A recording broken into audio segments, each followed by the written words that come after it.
There was an incredible study released earlier this year that showed that having a military background was the number one indicator of being involved in extremist activity in the United States. I think there are fascists in the military. We know that there are fascists in the military, and that we know that there are fascists who've been kicked out of the military. The only reason that report is being suppressed, as far as I know, is because it says something that the administration doesn't want people to see. Democracy only works if we're all engaging in it, and it's very easy not to. And this stuff is really, really important. I just hope people take the time to understand it and to dig into it.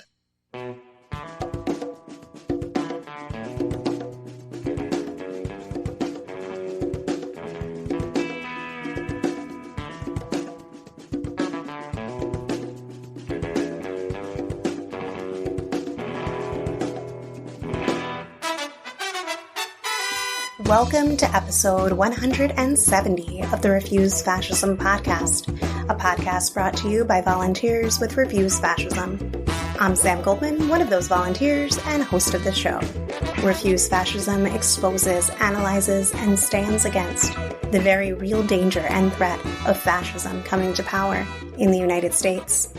In today's episode, we're sharing an interview with Will Carless, national correspondent for USA Today, regarding his investigation published this summer into what the Pentagon did or really did not do 2 years after announcing reforms aimed at stamping out quote-unquote extremism in the military. Thanks to everyone who goes the extra step and rates and reviews the show on Apple Podcasts or wherever you listen. But really, if you have Apple Podcasts and you do it that way, please do it there.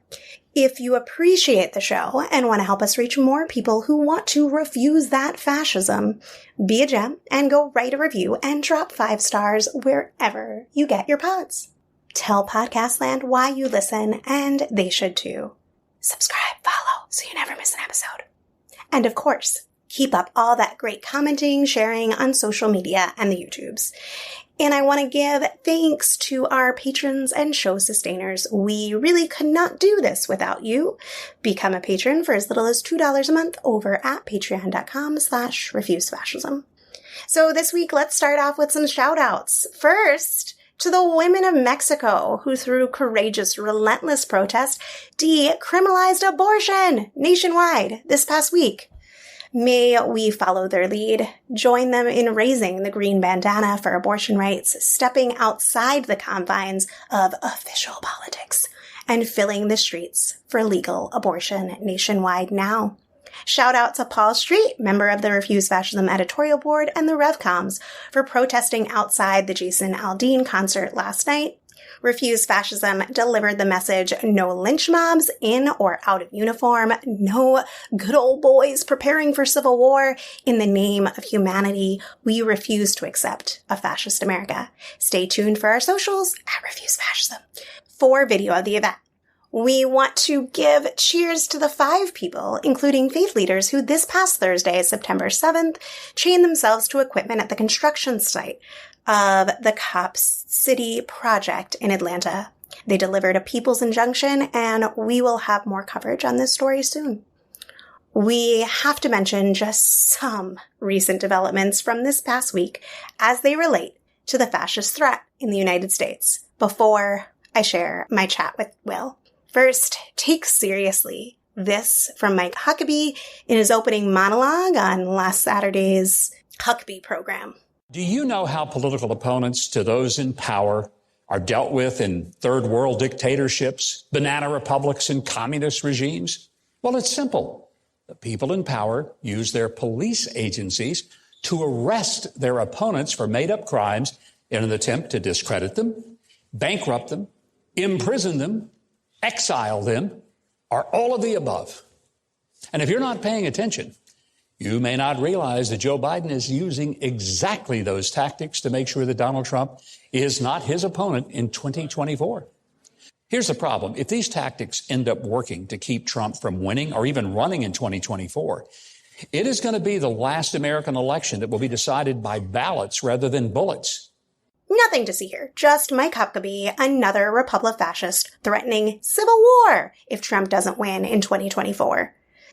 These fascists are fighting for a permanent win unchallenged domination by all means to eliminate all their political enemies and all the people who they think have destroyed, quote unquote, their country.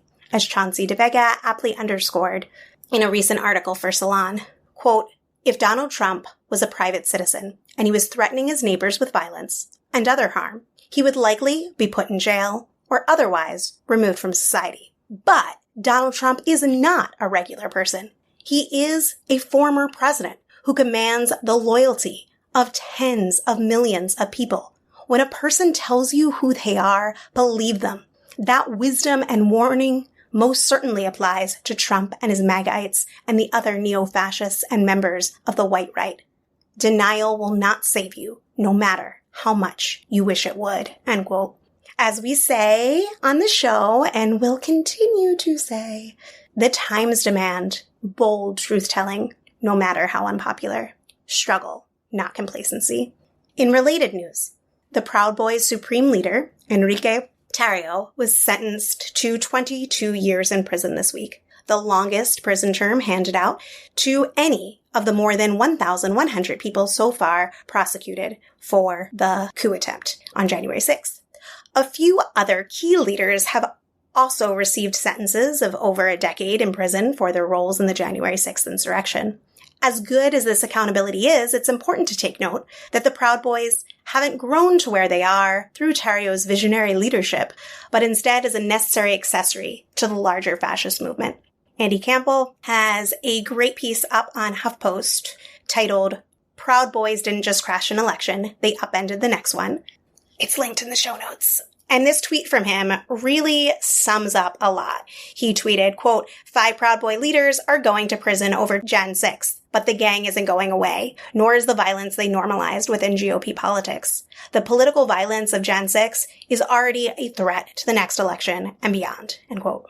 I wouldn't be doing my job as host of the show, and by job I mean volunteer position, if I didn't also recommend listening to our show's interview with Andy that touched on their growth since January 6th and how the fascist gang handled their last leadership crisis. Check that out. It will be linked in the show notes.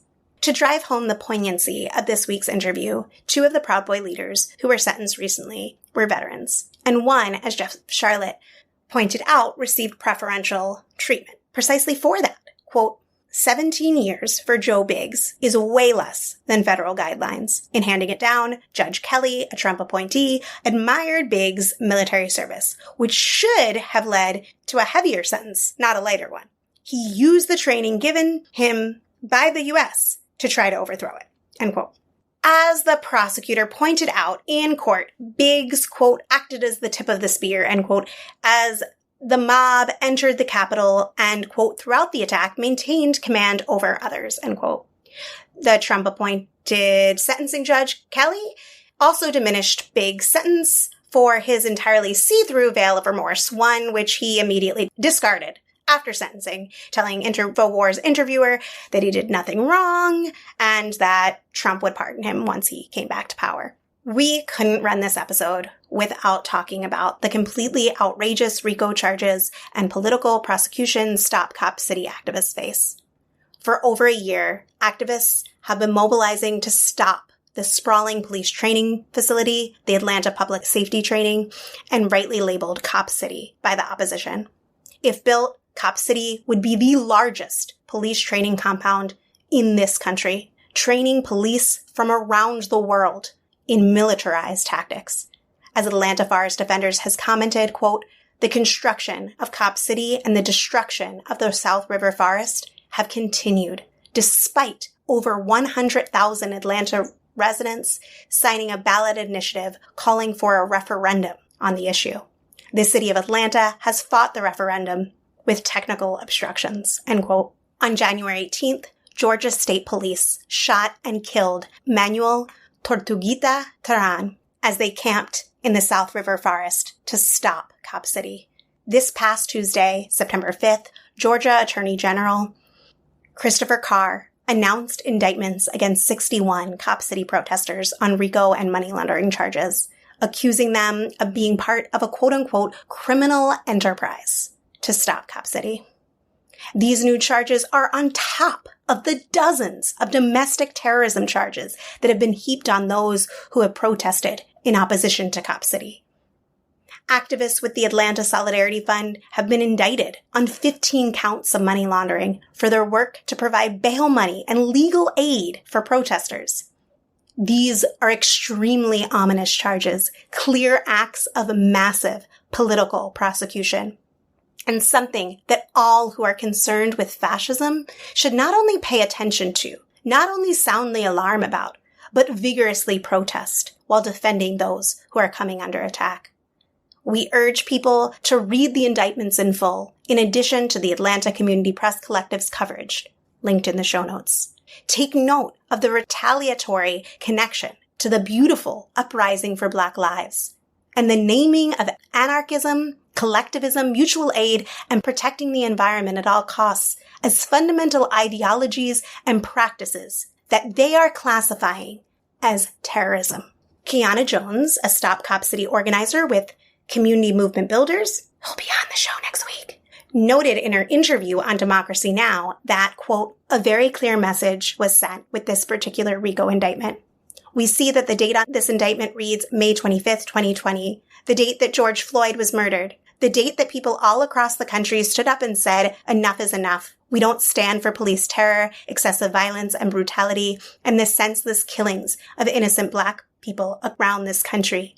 Since that date, this country has been upended by governments across the nation trying to build cop cities in order to quell protests, because the government is simply upset that people seek to oppose and use their First Amendment right to protest when we see injustice coming from those in authority, end quote. What the indictment deems criminal is completely dystopian. First Amendment protected activities such as distributing flyers, being a legal observer at a music festival, other lawful activities such as bailing people out for protests labeled as part of a nefarious enterprise. As noted earlier, we'll be covering more on this story in future episodes.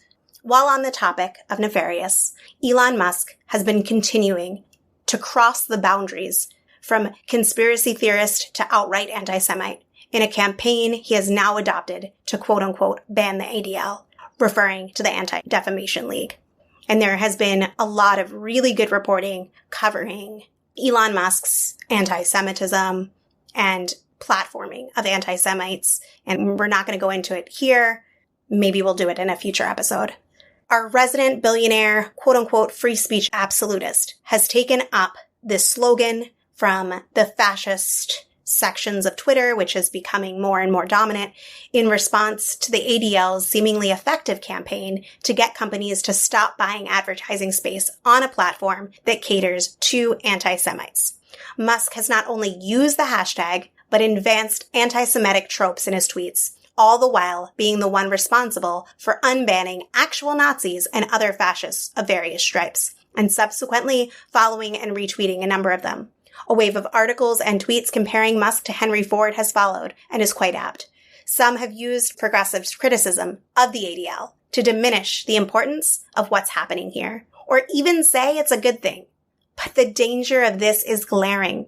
Today, we are seeing open anti-Semitism on a scale beyond what we've seen in decades. It would be wrong to see this situation and respond by using a group's Jewish identity to shield them from any and all criticism. But the flip side of that is that anti-Semitic or racist or misogynistic or transphobic attacks against anyone cannot be ignored, let alone supported.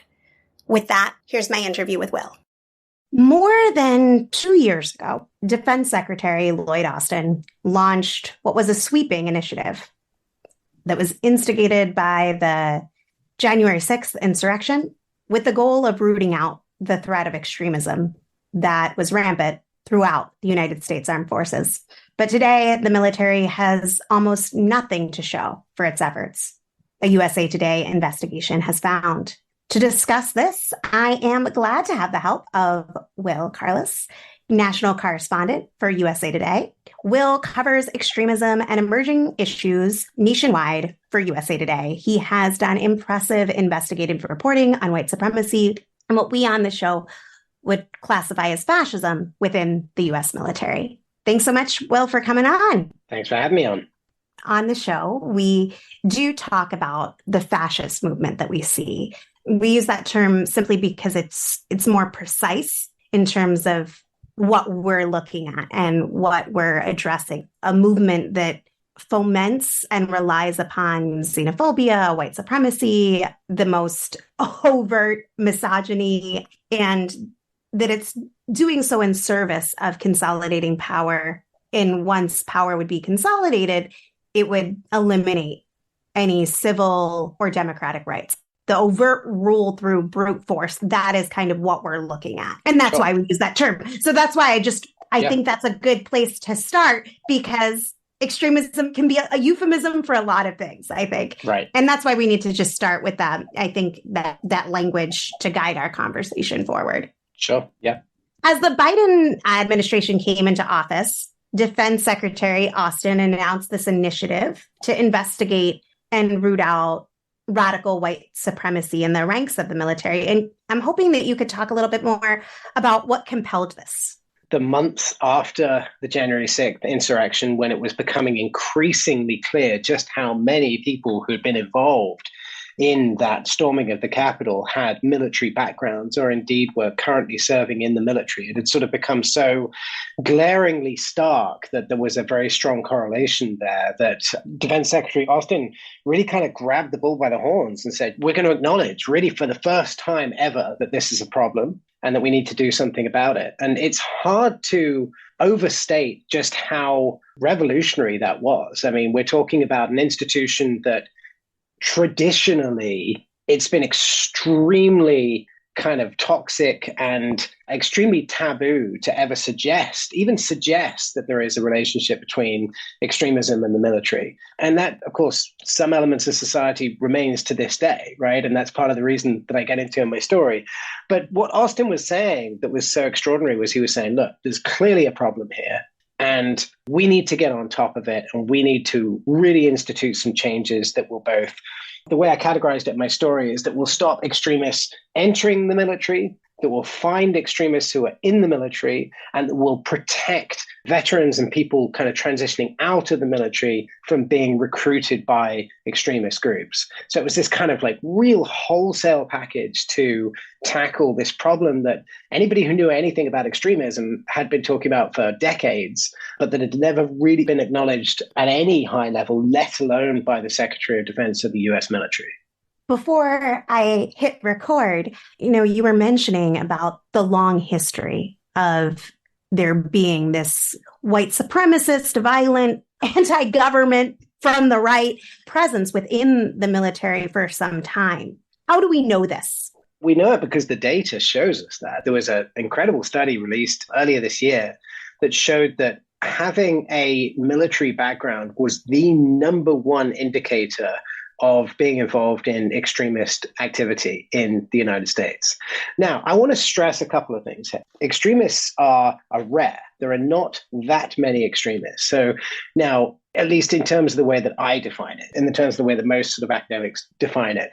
Having said that, there are millions and millions of people serving in the US military. The reason that this is so important to acknowledge and take stock of is that when you're serving in the military, you have access to all sorts of knowledge, weapons, other things that regular Janes and Joes don't have.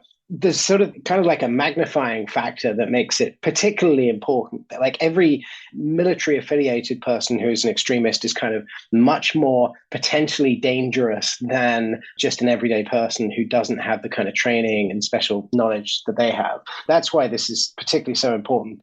To your point about just the kind of taboo nature of like acknowledging that this is an issue, nobody likes to criticize the military, right? I mean, politicians, people in power do not like to criticize the military because it's not a popular stance to have. The US military is one of the most trusted, venerated organizations in the world, particularly in this country. And so any sort of notion that there's any kind of weakness or any kind of flaw within the military is something that's just like a third rail for politicians. And so that goes back to my point that for Secretary Austin to really grasp on this was just such a revolutionary thing when it happened. I really appreciate that reminder. It is the most powerful military in the world. If you see that as a good thing or not, that is what it is. So I think that that's an important thing to underscore. Moving to look at the way that the January 6th insurrection helped, you might see this as spur the need to focus on or compel. In my perspective, it was those in power felt compelled that they had to look at this, even if they didn't want to, even if it was unpopular to look at extremism in the military. This forced their hand a bit. And so I wanted to get into that a little bit. I believe 10%, this number might have changed, but 10% of those who were arrested for involvement in the January 6th coup attempts were veterans, compared to something like 6% of the adult population of the US, with studies showing a 5-fold increase of quote unquote extremist violence in recent years. You have Ashley Babbitt, Stuart Rhodes, the Proud Boys that are getting 15, 17-year sentences last week were all veterans. In the aftermath of January 6th, the fact that whether a person has a military background is one of the biggest factors, as you said. The biggest factor. Is the biggest factor in identifying their likelihood for participating in a terrorist attack. And this has, as your report talks about, was spurred the military to recommend a number of reforms to address this problem. And I was hoping you could talk a little bit about how Austin's initiative aimed to address this problem. To your first point about just how this kind of became such a glaringly obvious thing that had to be grasped, I mean, I think that's reflected just in the fact that this extraordinary effort was launched, right? I mean, it was an acknowledgement that this relationship can no longer be ignored. Let's also not forget that this followed on from 2 or 3 years in which the so-called militia movement in the United States had been growing in visibility. The Oath Keepers went from being this kind of vaguely known about organization that I kind of was writing like definitions for like 5 years ago, because there weren't definitions out there, not very good ones, to a household name. Everybody knew who they were. There were stickers all over people's cars and everything like that. I think it wasn't just January 6th. It was an overall growth in the extreme far right, particularly the anti-government movement, spurred on, of course, by a former president who had come into office under the idea that the entire federal government was corrupt and that he was going to clean it all up. All of that was wrapped up together. It wasn't just January 6th. There was just kind of a general acknowledgement by people in the Biden administration that this was something that needed to be taken seriously. At the same time, you also had President Biden standing up and saying that far-right violence was one of the major threats to American society, whereas Trump had refused to acknowledge that far-right violence even existed. It was a really significant turning point for how that problem is perceived. But as far as the reforms that Austin wanted to bring in, he started off with what were called 4 immediate actions. And these were, first of all, to institute a study of extremism, basically taking a look at how bad the extremism problem is in the US military, which, as my story found, that study was finished, a year and a half ago now. It was commissioned, it was done, it was finished, and it's sitting somewhere in the Pentagon, and they haven't released it yet. So that's kind of number one. He also called for changes to what are called, they're kind of like the accession documents. So it's called the Service Member Transition Checklist. What this basically is when people move from the military into veteran status, they have to kind of undergo this process where they go through this transition checklist. They basically like read a bunch of stuff and given a bunch of paperwork. And he wanted to change that paperwork so that it warned veterans about the dangers of extremists and the dangers of extremism groups approaching them and trying to recruit them. On the other end of the spectrum, at the beginning of the process of joining the military, he wanted to standardize screening questionnaire. He wanted to change, like when you go into a recruitment office and you go to apply to join the Army or the Navy or the Marines or whatever it is, to have those questionnaires include questions about affiliation with extremist groups, about extremist activity. A lot of people kind of critical of that because they're like, well, who's going to write, I'm a Nazi on their application form, right? But the point wasn't that. The point was that if somebody failed to acknowledge that they had been a member of, say, the Rise Above movement or Atomwaffen division and then joined the military, and then they found out that that had happened, then the military could use military law to go back and say, you lied on your application form, you're out. They're going to court-martial you or just kick you out. And then the last thing was to change the definition of extremism. The military rewrote its definition of extremism in the months after that first memo. I remember the date, it was April 9th, 2021, just a couple of months after the insurrection, that Austin started off with those four main things. We can kind of get in the weeds on this, but the basic kind of too long didn't read version is that he also created a commission that was tasked with making sure that this stuff happened, but also just generally charged with assessing the problem of extremism in the military and making recommendations to stamp it out.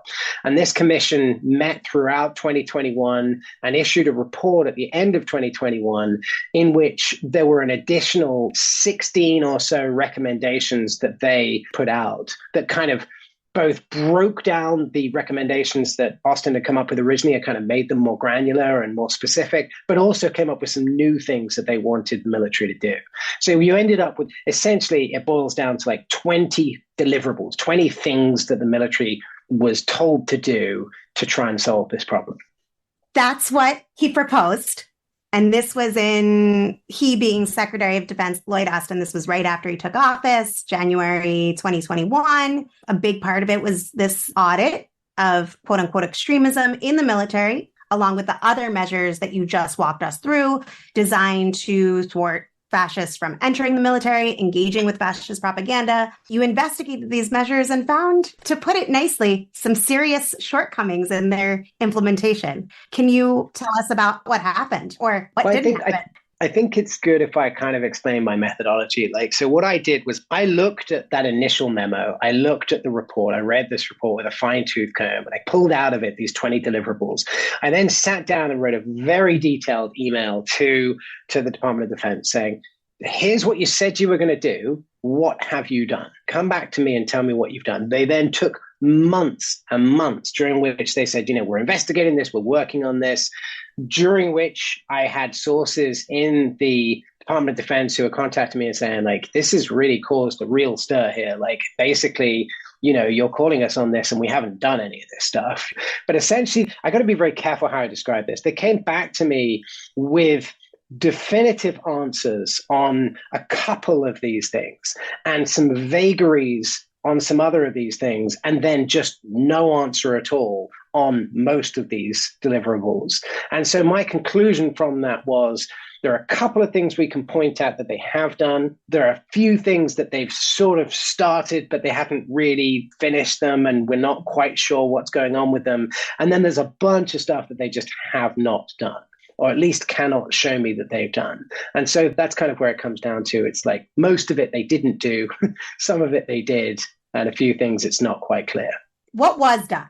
They changed the definition of extremism. No one doubts that. You can look up the code and it's different to what it was. And it's now much more wide-ranging and much more clear. And it actually is quite significant. I'd say it's probably broader than my definition or, what most academics would see of as extremism. By the way, I think it's probably good in the military. It says things like it's considered extremist activity to just like a Facebook post that is posted by an extremist group, for example. It's not okay for you to do that if you're in the military anymore.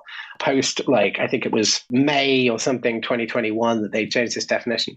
As far as the study, as I said earlier, they've done the study, they just haven't released it. It's just literally sitting there. And I bug them every couple of weeks and I say, when are you going to release this report? Because we'd really like to know how bad the extremism problem is in the US military. And so apparently, by the way, would you, which is why you commissioned it, but you haven't released it, and so nobody knows.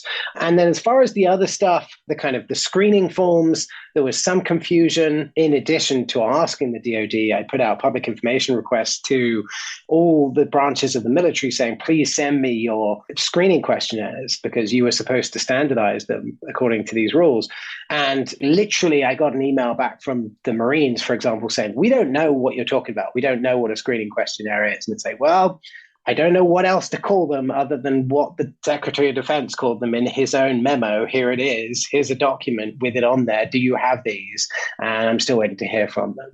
It should be said, the commission that I mentioned earlier, this very, very smart, like very hardworking, like diligent group of people that really did a top-notch effort in terms of trying to figure out whether this was being done or not. They did note in their report that there was some standardization done across the board that did add questions to screening questionnaires along the lines of, are you a Nazi kind of thing? Are you an extremist? Have you engaged in extremist activity? That does appear to have happened to some extent. And then when it comes to the veteran stuff, the kind of transitioning people out of the military, very little appears to have been done on that. Like they started that conversation, they had some meetings, and then it just appears to kind of fizzled out and gone away. As you mentioned earlier, and we should make very, very clear, when we talk about extremism and a relationship to military service, it's overwhelmingly veterans that get involved in extremism. And it's overwhelmingly, we should also say, veterans who have been pretty far removed from service. Like they may have been 10, even 20 years ago, have served in the military, then get involved in extremism. But that connection is much stronger than when you talk about active duty serving military. There are active duty serving military who are involved with extremism. They get caught all the time, and there are plots that are uncovered every month pretty much in different parts of the military, but we're overwhelmingly talking about veterans. So the fact that they just didn't do any of that stuff or don't appear to have done any of the veterans stuff is really kind of disappointing to a lot of people. The internal audit that you've talked about that gets into how widespread racist and fascist sympathies are in the military has been finished, and it's still not released, correct? Just to confirm. Right. Yeah, it's done. You and I paid for it. Everybody listening to this podcast as taxpayers paid for it to be done. There was a company that was brought in. I don't know how much they were paid because they won't tell me, but they were paid an awful lot of money to go and look at a problem that the Secretary of Defense asked them to do more than 2 years ago, saying this is a vital thing that we need to know. They know it and they won't tell us. It's as simple as that. Why do you think that is? That's a really good question. I don't know. I've talked to various people about this. I think there's a few different answers to that question. I don't want to get too into the weeds, but like if we look at the discussion that's currently going on in Congress right now, we've kind of gone back into a world where discussing extremism in the military is a taboo subject again. And we're seeing that in Republican-led congressional committees that are basically holding up funding for the military and getting rid of any effort to stamp out extremism in the military, basically because they state that they don't believe it's a problem or it's such a vanishingly small problem that they don't need to do anything about it. I say that because if you're President Biden or even Lloyd Austin, right, and you know that this study is out there, let's say it's possible that this study says, yes, extremism is vanishingly small in the US military. You don't want to release that study at the same time that these powerful GOP committee members are saying exactly that, right? You don't want to give them any more ammunition to say, look, this is such a small problem, why are we even talking about it? That's one possibility, right?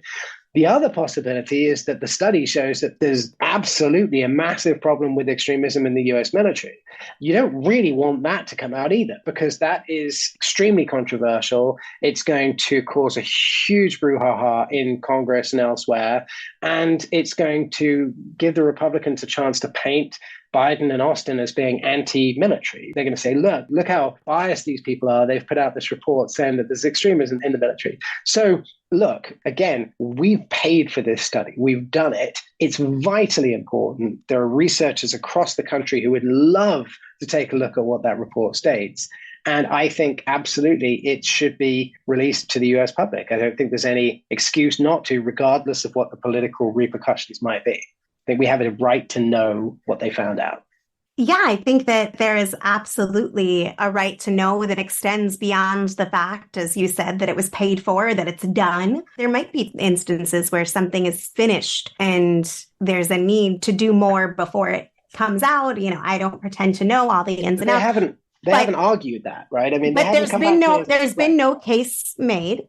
It's just been kept from people. And Yep. it's an incredibly dangerous situation in my book to have that information and sit on it. It's also come out that there is widespread sympathy for the January 6th coup attempt participants within the FBI, among other places. Have you uncovered any evidence along these lines to show why the audit is being suppressed? As far as this study is concerned, it's purely like inside the military, as far as I know. The only reason that report is being suppressed, as far as I know, is because it says something that the administration doesn't want people to see. What I mean is, like, they haven't come back and said, hey, we're still collecting data. They haven't come back and said, hey, we still need to do an edit, or hey, we've got information from like 3/4 of this, but we need to finish off the last quarter, which is typically what these bureaucracies will do to excuse the fact that they haven't released a report that they said they do in a year, right? So they haven't made any of those excuses. They've just said, we've done it and we've got it and we haven't released it, which means that there has to be a reason why not. My understanding is that there were also some moves towards reforming the Department of Homeland Security along similar lines to Austin's plans for the military that have totally fizzled out. Is that correct? And is there more that you can tell us about that?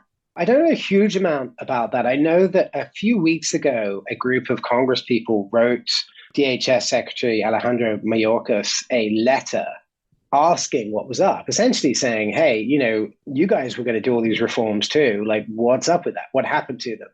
And as far as I can tell, they haven't received a response back. And they had asked for a response, I believe it was by the end of July. They're still waiting on that. That's not USA Today journalist asking. That's a group of like senior Congress people asking. And they haven't, as far as I know, received a response. So yeah, there is sort of generally this acknowledgement among certain members of Congress that, like, hey, let's not lose track of this effort. I mean, we started off this effort. We were all on the same page 2 years ago that this was a problem and we needed to deal with it. And let's keep it going, please. And let's not let it get steamrolled or kind of pushed to the side by current events or whatever. There is that concurrent effort going on for sure. So I think I know what your read on this is going to be, but I wanted to ask you while I have you. A few weeks ago, there was a report of a band of neo-Nazis being kicked out of active duty military, including a guy who had a Hitler poster up in his barracks at Camp Pendleton. Yeah, Camp Pendleton, yeah. Mm-hmm. Is this really how bad it has to get for them to be labeled as white supremacists, anti-Semites? You have to put up an actual poster of Hitler, and that's what will tip them off to you? In your military paid for supplied barracks. I mean, yeah, when I read that, I was like, that's absolutely bonkers. I do think it's fair to say that for all the lack of kind of institutional change, that certainly does appear to be an increase in terms of institutional knowledge and acceptance of the fact that extremists have to be kicked out of the military and that they will tell the public about that. Like I said, I mean, I've been writing about this stuff for 7 years or so. And in that time, the number of cases like this that have come out of the military has increased exponentially that we hear about. We're at the point now where the Marines are regularly kicking people out for extremist activity and issuing press releases about it and telling us about it. Whereas 5 or 6 years ago, it was just like, no, there's no extremists in the military. Like, no, go look elsewhere. You don't need to look over here. I did a story a couple of years ago now about the Navy and the fact they had found something like 13 real hardcore, like extremists, like neo-Nazis. And what they had done was to quietly dismiss them from the military, as opposed to doing a full-blown kind of court-martial that might have resulted in these people going to jail or being taken off the streets, or at least having a public record that would go with them. What they had done instead was to quietly push them out the door and send them out into the world, where incidentally, some of them then went on to commit heinous crimes.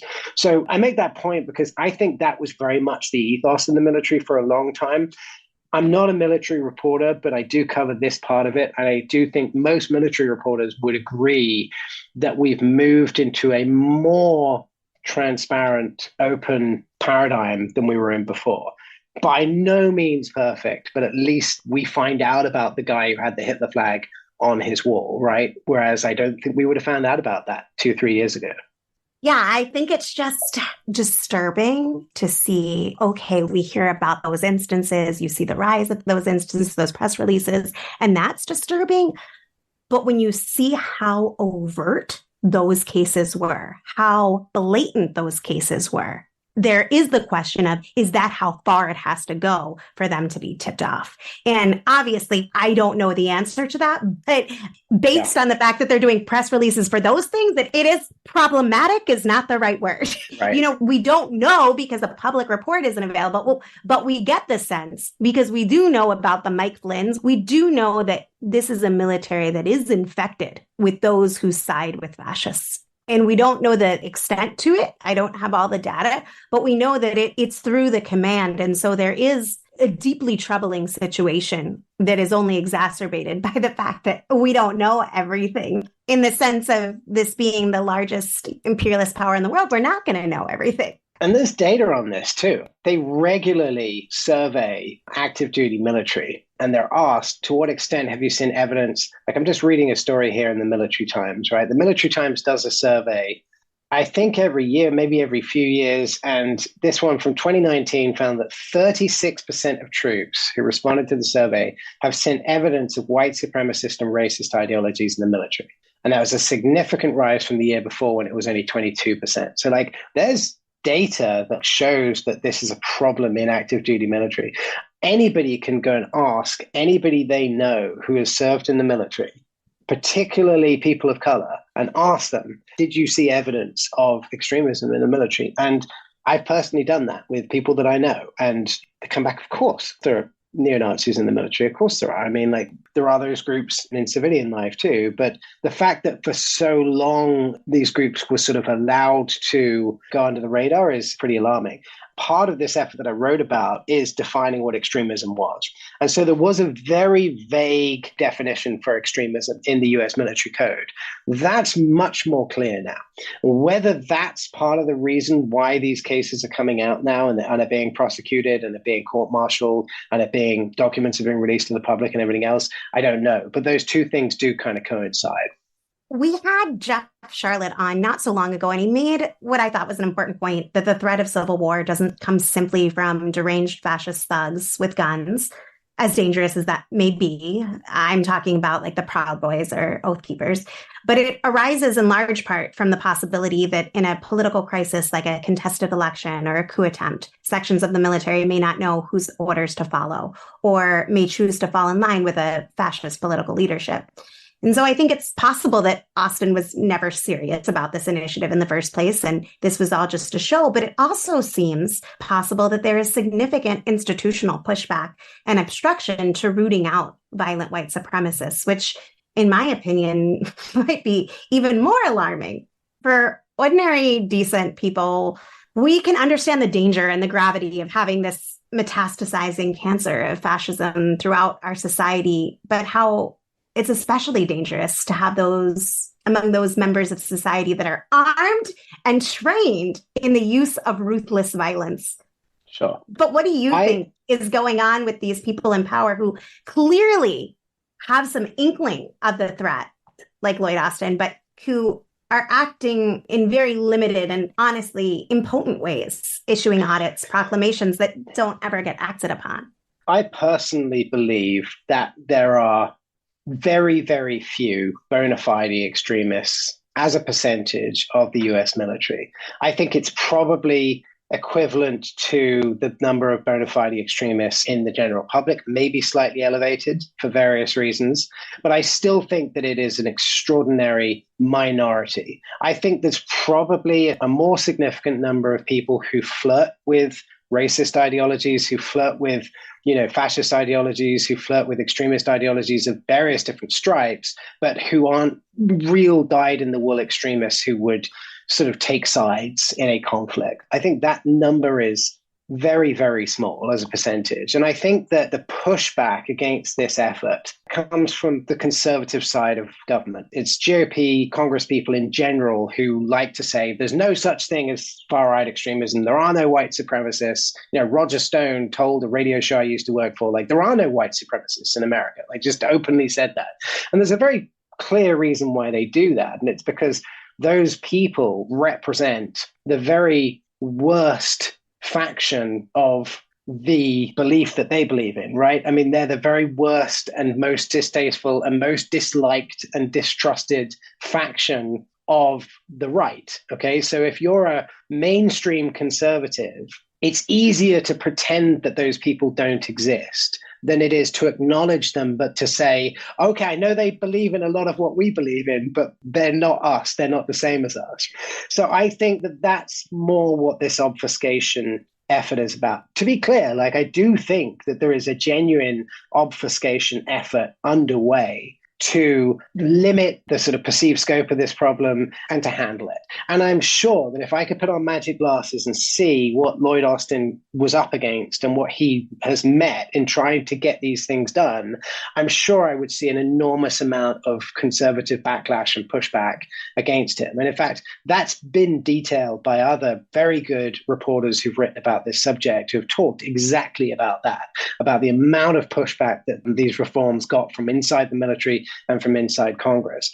But to your point, I think that that pushback is more about politics and public relations and aesthetics than it is about bona fide, like, we need to protect the fascists in the military. I genuinely just don't believe that that's the case. I think there are fascists in the military. We know that there are fascists in the military, and that we know that there are fascists who've been kicked out of the military. But the mere fact that they're being kicked out, and the mere fact that the rules are tightening up to stop them from serving in the military and to get rid of them if they are serving in the military, however incrementally and slowly those rules are changing, sort of shows that the effort is gradually inching forwards, not going as quickly as it should be, but there are some changes being made.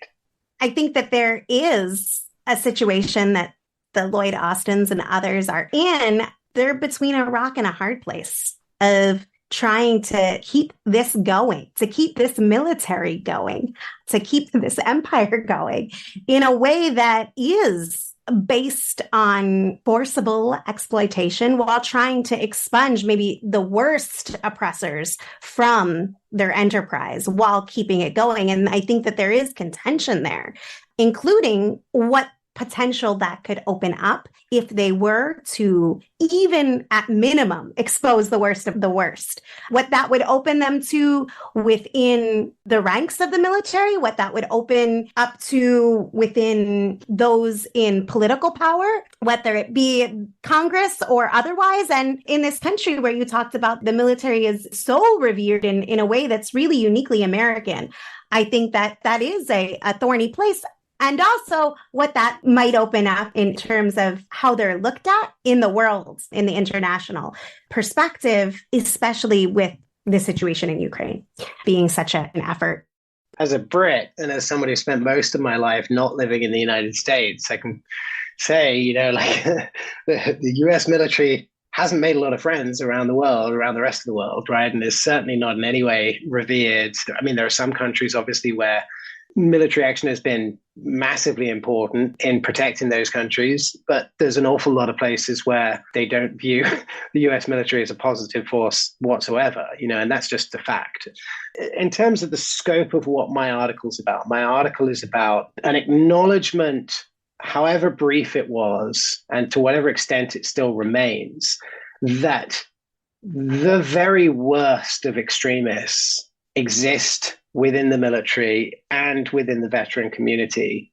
And just that acknowledgement was so significant and led to a change in definitions, a report into extremism in the US military that appears to have been done in good faith, that does exist, that I have to hope is going to see the light of day at some point, but also led to a number of proposed reforms that at the very least, journalists like me can point at and say, you said you were going to do that and you haven't done it. That's kind of all we can do at this stage, right? Is we can say there was a moment in which you acknowledged that this was a problem, started the reforms going, and the reforms appear to have all but stopped.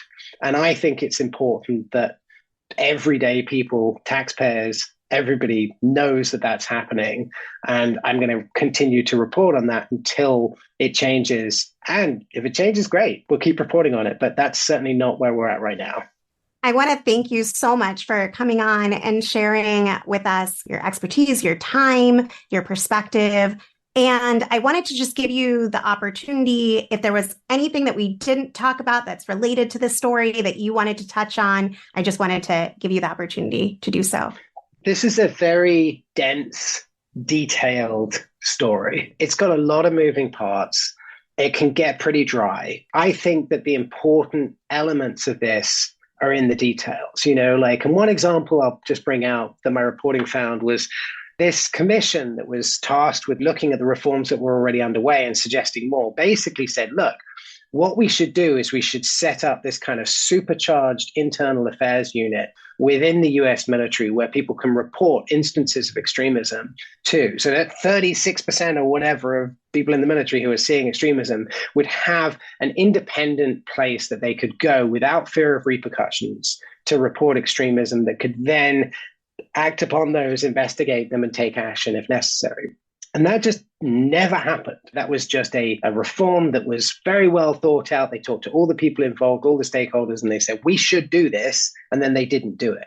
And my story is full of examples like that. I would just urge anybody who cares about this and wants to have a kind of working knowledge about the different parts and what's going on, spend the 20 minutes or whatever it takes to read my story. It breaks it all down for you, and if there's any other particular element of that you're interested in, hit me up, let me know, because I will continue to dig on it, and I continue to dig on it. But democracy only works if we're all engaging in it, and it's very easy not to. And this stuff is really, really important.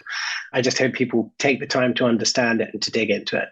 Folks can check the show notes for Will's story. And if folks want to read more from you, connect with you, where should they go? Twitter's the obvious place, or X or whatever it's called now, at Will Carless. Also, if you just Google Will Carless USA Today, then that'll take you to my author page where all of my stuff is. Thanks again, Will. Thank you. Thanks for having me on. Thanks for listening to Refuse Fascism. Got thoughts or questions off this episode? We want to hear them. Ideas for topics or guests? Yes, please send them to us. Have a skill you think could help? We want to know all about it. Reach me at the site previously known as Twitter at samanthagoldman. Drop me a line at samanthagoldman at refusefascism.org. We're on Threads, we're on Blue Sky, we're on Mastodon, and lots of other places. Find us at Refuse Fascism. Hit us up. You can also leave a voicemail. See the show notes. Click and you'll be sent to a button where you can leave us a voicemail, and that'd be awesome. We'd love to hear from you. Want to support the show? It's simple. Top way to show us some love is by rating and reviewing the show on Apple Podcasts or your listening platform of choice. And, of course, follow, subscribe so you never miss an episode. Become a patron to support our pod and content creation to help people understand and act to stop the fascist threat. Give today at patreon.com/refusefascism or visit refusefascism.org and hit that donate button. Thanks always to Richie Marini, Lena Thorne, and Mark Tinkelman for helping produce this episode. Thanks to incredible volunteers, we have transcripts available for each show. How cool is that? So be sure to visit refusefascism.org and sign up to get them in your inbox. We'll be back next Sunday. Until then, in the name of humanity, we refuse to accept a fascist America.